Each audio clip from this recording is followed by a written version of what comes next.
Los estudiosos atávicos de la llamada historia natural que confeccionaban inacabables herbarios, adornaban las paredes de sus hogares con bellas colecciones de mariposas o se dedicaban a disecar aves exóticas, se colocaron asépticos uniformes blancos y, desde sus modernos laboratorios, empezaron a conmocionar al mundo, hurgando en las mismísimas entrañas de la vida. La biología ya no fue nunca más lo que era. De los inofensivos estudios de la naturaleza de antaño se pasó a la moderna ciencia de la vida, cargada de retos, promesas, tentaciones y también problemas éticos. Uno de los primeros tumores malignos que se desarrolló en el corazón de la biología, en la misma ciencia de la genética, fue sin duda el de la eugenesia. Literalmente la palabra significa buen origen, buena herencia, de buena raza o buen linaje y su creación se debe al inglés Francis Galton en el año 1883. Sin embargo, él la definió como la ciencia que trata de todos los influjos que mejoran las cualidades innatas de una raza. Por tanto, de aquellas que desarrollan las cualidades de forma más ventajosa. En esta definición se observan ya algunos de los gérmenes venenosos que emponzoñarían posteriormente todo el pensamiento eugenésico. Es decir, la idea de que se trataba de una verdadera ciencia, el concepto asumido de raza que llevaría fácilmente al de racismo y la creencia en las ventajas o desventajas provocadas por los influjos o genes buenos y genes malos. La eugenesia nació a finales del siglo XIX con la pretensión de ser una ciencia aplicada. El estudio teórico de los factores que pudieran elevar o disminuir las cualidades raciales, tanto físicas como intelectuales, de las futuras generaciones, se fue convirtiendo poco a poco en una serie de acciones prácticas concretas. Su cometido final era conservar y mejorar el patrimonio genético de la humanidad. Este programa teórico práctico poseía un doble aspecto: negativo y positivo. La llamada eugenesia negativa pretendía eliminar directamente aquellas características genéticas no deseables para la especie humana. Con el fin de lograr esta exclusión de rasgos no queridos se proponían medidas tendentes a evitar la descendencia defectuosa, tales como prohibir los matrimonios que presentaran riesgo genético o impedir los embarazos en aquellas parejas genéticamente incompatibles. Si la concepción ya había tenido lugar, se proponía el aborto eugenésico o la muerte del recién nacido. Las medidas coercitivas estaban a la orden del día y venían respaldadas por la opinión mayoritaria del estamento científico. Se trataba de restricciones que, según se decía, había que imponer a ciertos matrimonios por el bien común de la humanidad. Las esterilizaciones de algunos ciudadanos debían ser también obligatorias. A no ser que prefirieran, aquellos que presentaban taras importantes, permanecer siempre recluidos en centros adecuados, con el fin de evitar que pudieran reproducirse. La eugenesia positiva, por su parte, intentaba difundir al máximo el número de genes y genotipos considerados como deseables, facilitando ciertos matrimonios y otorgando premios a las familias genéticamente seleccionadas que más se reprodujeran. Se organizaron concursos y festivales, que más bien parecían auténticas ferias de ganado. Desde luego, siempre fue más difícil llevar a la práctica la eugenesia positiva que la negativa, ya que las costumbres humanas no se adecúan fácilmente a tales prácticas. Los romanos por su parte tenían también prácticas similares y arrojaban a los bebés deformes desde la roca Tarpeya, situada sobre un extremo del Capitolio. Algunos autores han creído ver un cierto trasfondo eugenésico en las listas del Levítico que prohíben los casamientos entre personas consanguíneas, LV 18, 6, 13. Sin embargo, un estudio más detallado de las mismas demuestra que tales prohibiciones respondían exclusivamente a cuestiones morales y de carácter religioso. Otra cosa son las prescripciones posteriores que aparecen en el Talmud y las prohibiciones de que determinados individuos con enfermedades como la lepra o la epilepsia contrajeran matrimonio. Aquí sí se detectan medidas eugenésicas. De hecho, tales recomendaciones han influido durante muchos siglos en las legislaciones eclesiásticas posteriores, impidiendo los matrimonios entre personas con un determinado grado de parentesco. El tabú del incesto tiene también un claro significado eugenésico. No obstante, aunque los planteamientos eugenésicos subsistieron de forma latente a lo largo de la historia, no fue hasta la publicación de los trabajos de Galton, en pleno siglo XIX, cuando la eugenesia fue reconocida como ciencia y adquirió carta de ciudadanía. Las ideas de Francis Galton, 1822-1911, acerca de la pureza de la raza y su posible mejora, estuvieron muy influenciadas por las que tenía su primo, Charles Darwin, sobre la cría de animales domésticos y su selección artificial. El padre de la teoría de la evolución de las especies por selección natural sostenía que los hombres civilizados, al construir hospitales y centros sanitarios para curar a los enfermos, estaban haciendo un flaco servicio a la evolución biológica del ser humano. Si los lisiados, minusválidos o deficientes eran preservados y se les permitía llegar activos a la edad reproductora, con ello se posibilitaba que sus genes portadores de anomalías se transmitieran a la descendencia y se perpetuaran entre la población. Esto, además de alterar la marcha de la selección natural ya que los débiles no eran eliminados, atentaba claramente contra la pureza y el futuro de la raza. Naturalmente, a partir de tales ideas concebir un programa eugenésico era tarea fácil. Hubo, por tanto, una gran afinidad entre el pensamiento galtoniano y la teoría de Darwin.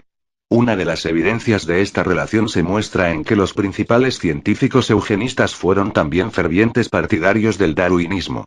Si un personaje de la talla de Darwin compartía y elogiaba en sus trabajos las concepciones de Galton, era razonable esperar que los seguidores del evolucionismo acogieran también con buenos ojos los argumentos eugenésicos. El propio hijo de Darwin, el mayor Leonard Darwin, fue presidente de la Sociedad para la Educación Eugenésica, durante 17 años. En sus trabajos proponía que se convenciera a los individuos mejor dotados a tener un elevado número de hijos, mientras que por otro lado se persuadiera a los considerados inferiores desde el punto de vista biológico, para que se abstuvieran de descendencia. Y en este sentido, la esterilización forzosa se veía como una medida acertada y eficaz. No obstante, resulta sorprendente la postura tan poco crítica que Charles Darwin mantiene hacia los trabajos de su primo Galton. Siempre se expresó en términos muy laudatorios hacia las teorías de este, incluso las que mantenían que facultades morales o intelectuales como el genio y la inteligencia se transmitían claramente mediante herencia biológica. Galton no había demostrado esto, ni mucho menos, lo único que se había limitado a constatar fue que los hijos de personajes ilustres terminaban siendo también, en buena parte, ilustres. Sin embargo, Darwin consideraba que estas afirmaciones constituían ya una demostración suficiente de la herencia del talento. Además creía que el tamaño del cerebro estaba directamente relacionado con el desarrollo de las facultades intelectuales.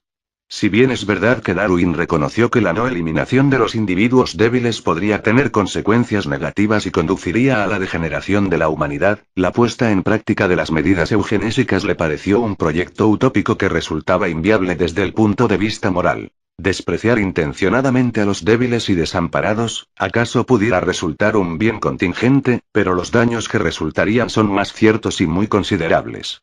Debemos, pues, sobrellevar sin duda alguna los males que a la sociedad resulten de que los débiles vivan y propaguen su raza de manera que, aunque las opiniones de Darwin sobre la eugenesia tuvieran muchos puntos en común con las de Galton, lo cierto es que no fueron siempre completamente coincidentes.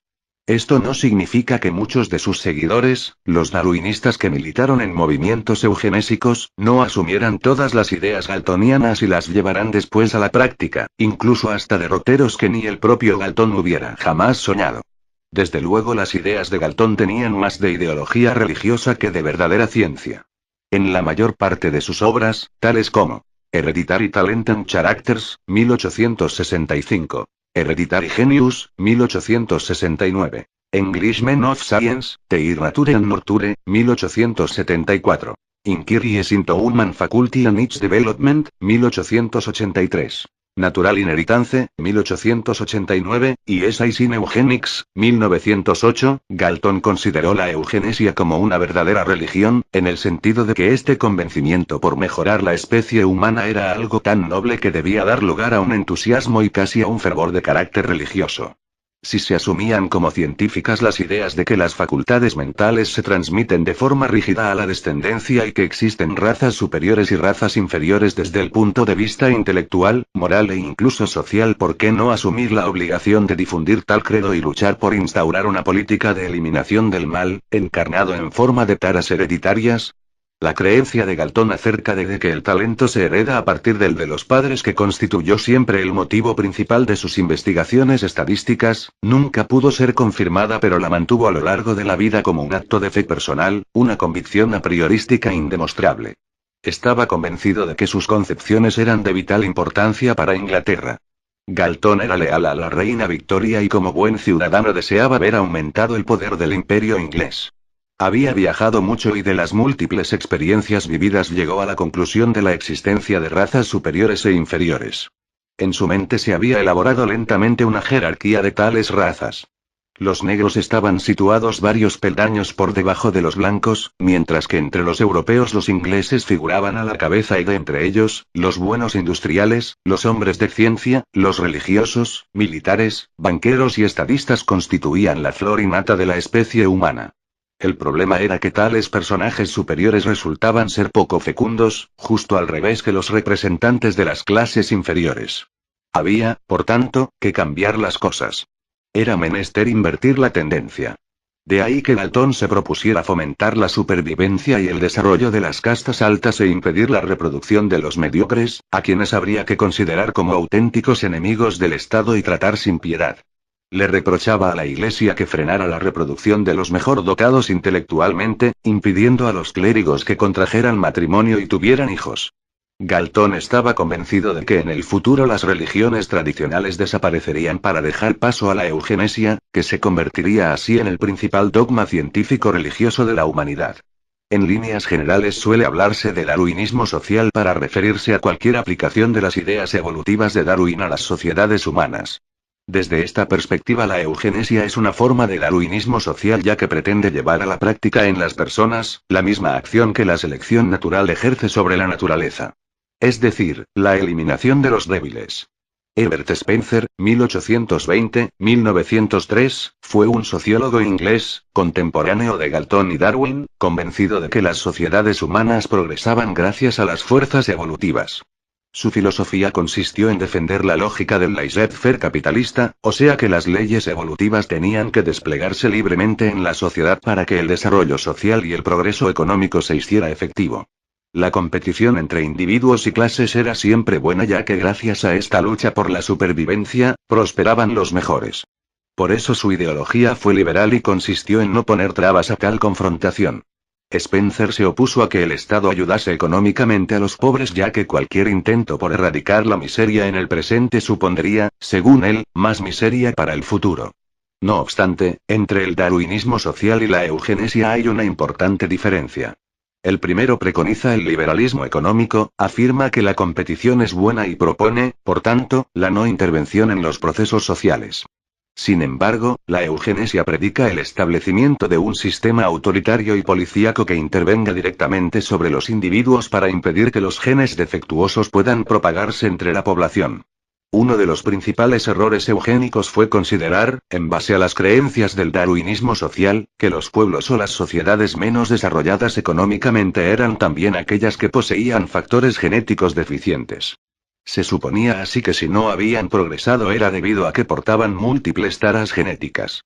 Esta falacia, unida al pobre conocimiento que entonces se poseía acerca de las leyes de la herencia, llevó a creer a muchos que las técnicas de selección artificial, utilizadas por los ganaderos, podían mejorar la especie humana genética, económica y moralmente.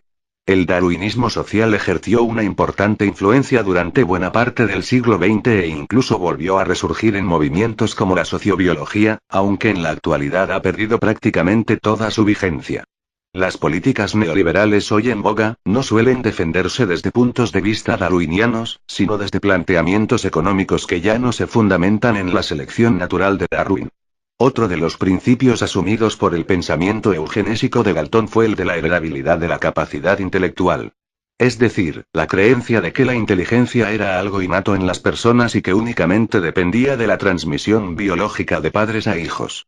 Si un individuo era más inteligente que otro se debía, según tales opiniones, a que pertenecía a una raza superior.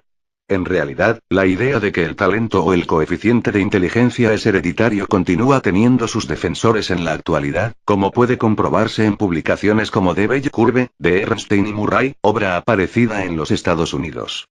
También es posible detectar esta creencia en ciertos analistas del proyecto Genoma Humano, quienes afirman que cuando se conozcan bien todos los genes del hombre será posible determinar su importancia en el desarrollo de la inteligencia, así como manipularlos convenientemente para obtener individuos más inteligentes.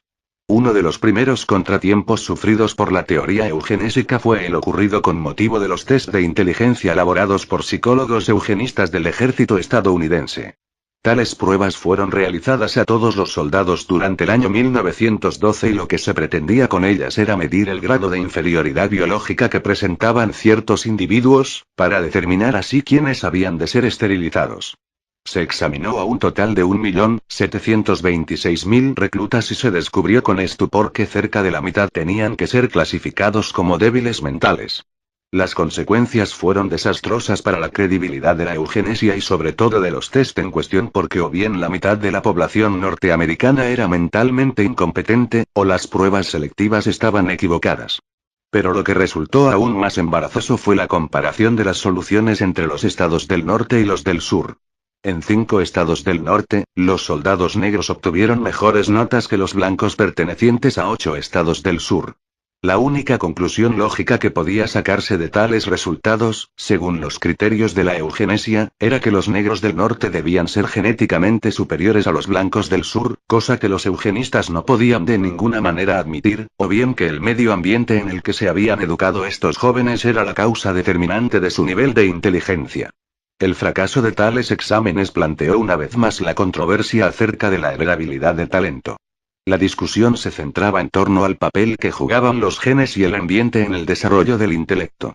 Los eugenistas tendían a ignorar completamente la influencia de los factores ambientales y le daban toda la importancia a los cromosomas recibidos de los padres. Sin embargo, ciertos descubrimientos de las ciencias sociales y de la genética contribuyeron a revalorizar la educación y el ambiente.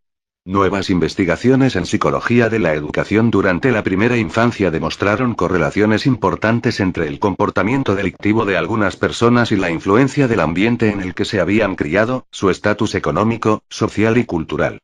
Por otro lado, el genético Gannes Johansen, trabajando con semillas de judía, demostró que el peso de las mismas, aunque venía determinado genéticamente, podía variar de manera notable en función del ambiente en que las legumbres eran plantadas. Esto, unido a otros muchos estudios genéticos con similares resultados, provocó el desmoronamiento de los principales argumentos eugenistas. En la actualidad, la mayoría de los estudiosos considera que las hipótesis basadas en un determinismo genético rígido de la inteligencia son absolutamente especulativas y carentes de suficiente base experimental. Más bien se acepta que el coeficiente intelectual está regulado probablemente tanto por factores hereditarios como por el medio ambiente, formando una unidad inseparable.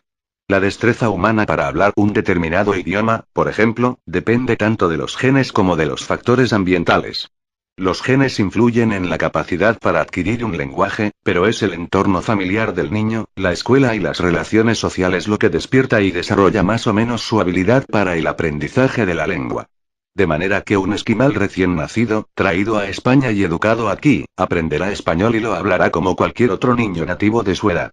A pesar de todo, la idea de que la inteligencia es una característica innata de las personas, continúa formando parte del pensamiento occidental. Todavía se dan determinados grupos, en países como Estados Unidos, que presionan para que el coeficiente de inteligencia sea tenido en cuenta a la hora de determinar el presupuesto en educación u otros servicios sociales. No obstante, incluso aunque se supusiera que ciertas cualidades intelectuales, artísticas o musicales estuvieran determinadas directamente por genes buenos y deseables, como pensaba Galton, lo cierto es que la notoriedad intelectual no tendría por qué ir asociada a las cualidades físicas o a una mayor resistencia a las enfermedades. Sería muy difícil, por no decir imposible, ser bueno en todo. Lo normal es que las personas poseyeran una mezcla heterogénea de genes buenos y malos.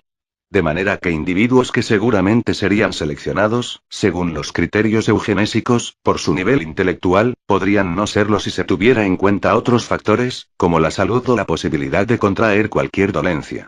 Tampoco es posible hablar con propiedad de gen bueno o malo, ya que en la mayoría de los casos su posible efecto negativo, perjudicial o mortal solo se produce dependiendo de los otros genes que lo acompañan o de factores ambientales que influyen en su expresión. Por tanto, es imposible decir que un genotipo sea superior a otro en cualquier situación.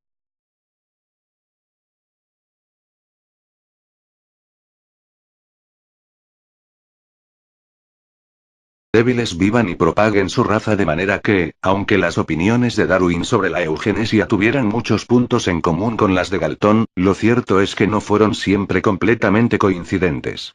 Esto no significa que muchos de sus seguidores, los darwinistas que militaron en movimientos eugenésicos, no asumieran todas las ideas galtonianas y las llevaran después a la práctica, incluso hasta derroteros que ni el propio Galton hubiera jamás soñado.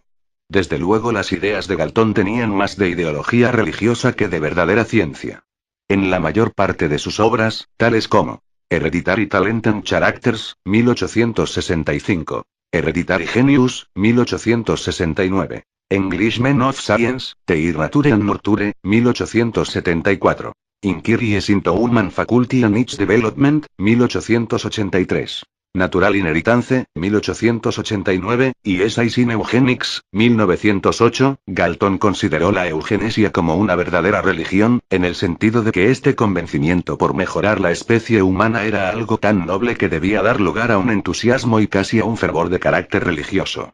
Si se asumían como científicas las ideas de que las facultades mentales se transmiten de forma rígida a la descendencia y que existen razas superiores y razas inferiores desde el punto de vista intelectual, moral e incluso social, ¿por qué no asumir la obligación de difundir tal credo y luchar por instaurar una política de eliminación del mal, encarnado en forma de taras hereditarias? La creencia de Galton acerca de que el talento se hereda a partir del de los padres, que constituyó siempre el motivo principal de sus investigaciones estadísticas, nunca pudo ser confirmada, pero la mantuvo a lo largo de la vida como un acto de fe personal, una convicción a priorística indemostrable. Estaba convencido de que sus concepciones eran de vital importancia para Inglaterra. Galton era leal a la reina Victoria y como buen ciudadano deseaba ver aumentado el poder del imperio inglés. Había viajado mucho y de las múltiples experiencias vividas llegó a la conclusión de la existencia de razas superiores e inferiores. En su mente se había elaborado lentamente una jerarquía de tales razas.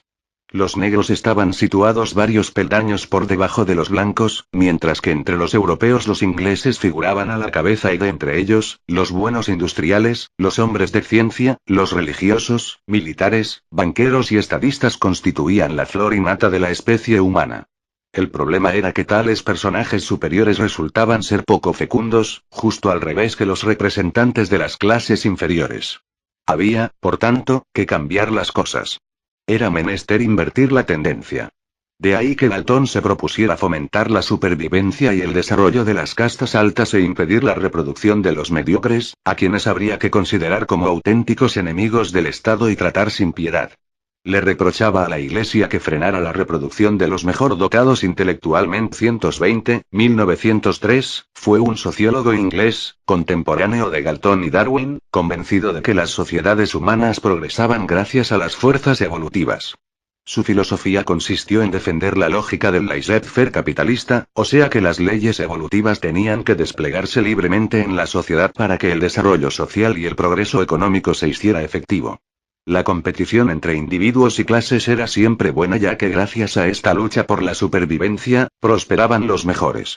Por eso su ideología fue liberal y consistió en no poner trabas a tal confrontación. Spencer se opuso a que el Estado ayudase económicamente a los pobres, ya que cualquier intento por erradicar la miseria en el presente supondría, según él, más miseria para el futuro. No obstante, entre el darwinismo social y la eugenesia hay una importante diferencia. El primero preconiza el liberalismo económico, afirma que la competición es buena y propone, por tanto, la no intervención en los procesos sociales. Sin embargo, la eugenesia predica el establecimiento de un sistema autoritario y policíaco que intervenga directamente sobre los individuos para impedir que los genes defectuosos puedan propagarse entre la población. Uno de los principales errores eugénicos fue considerar, en base a las creencias del darwinismo social, que los pueblos o las sociedades menos desarrolladas económicamente eran también aquellas que poseían factores genéticos deficientes. Se suponía así que si no habían progresado era debido a que portaban múltiples taras genéticas. Esta falacia, unida al pobre conocimiento que entonces se poseía acerca de las leyes de la herencia, llevó a creer a muchos que las técnicas de selección artificial, utilizadas por los ganaderos, podían mejorar la especie humana genética, económica y moralmente. El darwinismo social ejerció una importante influencia durante buena parte del siglo XX e incluso volvió a resurgir en movimientos como la sociobiología, aunque en la actualidad ha perdido prácticamente toda su vigencia. Las políticas neoliberales hoy en boga, no suelen defenderse desde puntos de vista darwinianos, sino desde planteamientos económicos que ya no se fundamentan en la selección natural de Darwin. Otro de los principios asumidos por el pensamiento eugenésico de Galton fue el de la heredabilidad de la capacidad intelectual. Es decir, la creencia de que la inteligencia era algo innato en las personas y que únicamente dependía de la transmisión biológica de padres a hijos. Si un individuo era más inteligente que otro se debía, según tales opiniones, a que pertenecía a una raza superior. En realidad, la idea de que el talento o el coeficiente de inteligencia es hereditario continúa teniendo sus defensores en la actualidad, como puede comprobarse en publicaciones como The Bell Curve, de Ernstein y Murray, obra aparecida en los Estados Unidos.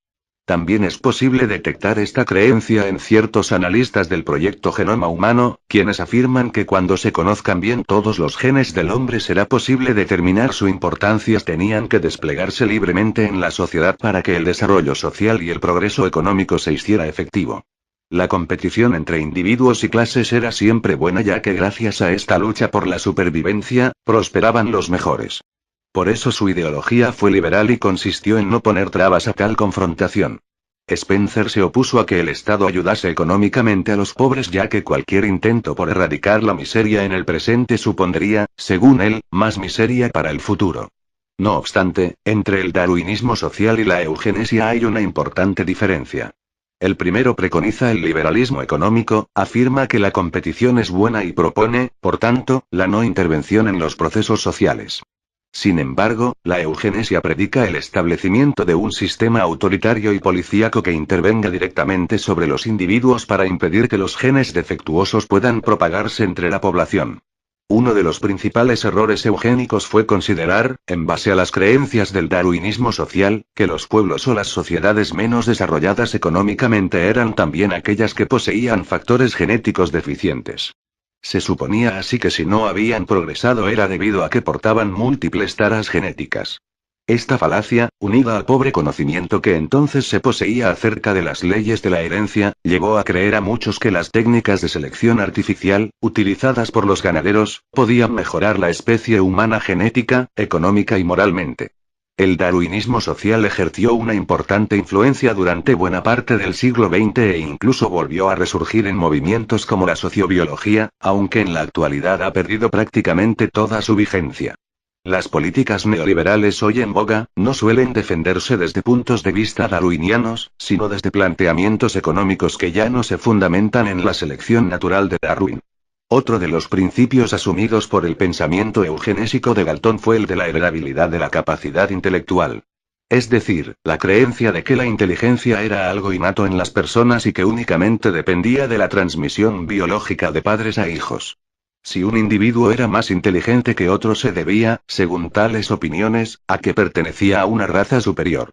En realidad, la idea de que el talento o el coeficiente de inteligencia es hereditario continúa teniendo sus defensores en la actualidad, como puede comprobarse en publicaciones como The Bell Curve, de Ernstein y Murray, obra aparecida en los Estados Unidos. También es posible detectar esta creencia en ciertos analistas del proyecto Genoma Humano, quienes afirman que cuando se conozcan bien todos los genes del hombre será posible determinar su importancia en el desarrollo de la inteligencia, así como manipularlos convenientemente para obtener individuos más inteligentes. Uno de los primeros contratiempos sufridos por la teoría eugenésica fue el ocurrido con motivo de los test de inteligencia elaborados por psicólogos eugenistas del ejército estadounidense. Genes y genotipos considerados como deseables, facilitando ciertos matrimonios y otorgando premios a las familias genéticamente seleccionadas que más se reprodujeran. Se organizaron concursos y festivales, que más bien parecían auténticas ferias de ganado. Desde luego, siempre fue más difícil llevar a la práctica la eugenesia positiva que la negativa, ya que las costumbres humanas no se adecúan fácilmente a tales prácticas. Los romanos por su parte tenían también prácticas similares y arrojaban a los bebés deformes desde la roca Tarpeya, situada sobre un extremo del Capitolio. Algunos autores han creído ver un cierto trasfondo eugenésico en las listas del Levítico que prohíben los casamientos entre personas consanguíneas, LV 18, 6, 13. Sin embargo, un estudio más detallado de las mismas demuestra que tales prohibiciones respondían exclusivamente a cuestiones morales y de carácter religioso. Otra cosa son las prescripciones posteriores que aparecen en el Talmud y las prohibiciones de que determinados individuos con enfermedades como la lepra o la epilepsia contrajeran matrimonio. Aquí sí se detectan medidas eugenésicas. De hecho, tales recomendaciones han influido durante muchos siglos en las legislaciones eclesiásticas posteriores, impidiendo los matrimonios entre personas con un determinado grado de parentesco. El tabú del incesto tiene también un claro significado eugenésico. No obstante, aunque los planteamientos eugenésicos subsistieron de forma latente a lo largo de la historia, no fue hasta la publicación de los trabajos de Galton, en pleno siglo XIX, cuando la eugenesia fue reconocida como ciencia y adquirió carta de ciudadanía. Las ideas de Francis Galton, 1822-1911, acerca de la pureza de la raza y su posible mejora, estuvieron muy influenciadas por las que tenía su primo, Charles Darwin, sobre la cría de animales domésticos y su selección artificial.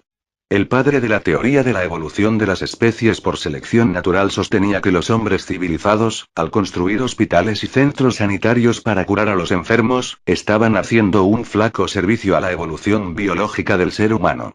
Si los lisiados, minusválidos o deficientes eran preservados y se les permitía llegar activos a la edad reproductora, con ello se posibilitaba que sus genes portadores de anomalías se transmitieran a la descendencia y se perpetuaran entre la población. Esto, además de alterar la marcha de la selección natural ya que los débiles no eran eliminados, atentaba claramente contra la pureza y el futuro de la raza. Naturalmente, a partir de tales ideas concebir un programa eugenésico era tarea fácil. Hubo, por tanto, una gran afinidad entre el pensamiento galtoniano y la teoría de Darwin. Una de las evidencias de esta relación se muestra en que los principales científicos eugenistas fueron también fervientes partidarios del darwinismo. Si un personaje de la talla de Darwin compartía y elogiaba en sus trabajos las concepciones de Galton, era razonable esperar que los seguidores del evolucionismo acogieran 308. Galton consideró la eugenesia como una verdadera religión, en el sentido de que este convencimiento por mejorar la especie humana era algo tan noble que debía dar lugar a un entusiasmo y casi a un fervor de carácter religioso. Si se asumían como científicas las ideas de que las facultades mentales se transmiten de forma rígida a la descendencia y que existen razas superiores y razas inferiores desde el punto de vista intelectual, moral e incluso social, ¿por qué no asumir la obligación de difundir tal credo y luchar por instaurar una política de eliminación del mal, encarnado en forma de taras hereditarias? La creencia de Galton acerca de que el talento se hereda a partir del de los padres, que constituyó siempre el motivo principal de sus investigaciones estadísticas, nunca pudo ser confirmada, pero la mantuvo a lo largo de la vida como un acto de fe personal, una convicción a priorística indemostrable.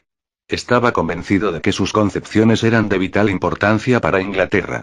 Galton era leal a la reina Victoria y como buen ciudadano deseaba ver aumentado el poder del imperio inglés. Había viajado mucho y de las múltiples experiencias vividas llegó a la conclusión de la existencia de razas superiores e inferiores. En su mente se había elaborado lentamente una jerarquía de tales razas.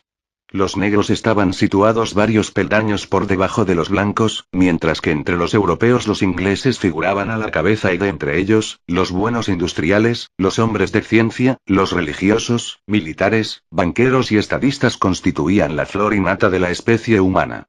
El problema era que tales personajes superiores resultaban ser poco fecundos, justo al revés que los representantes de las clases inferiores.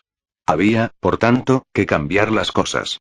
Era menester invertir la tendencia.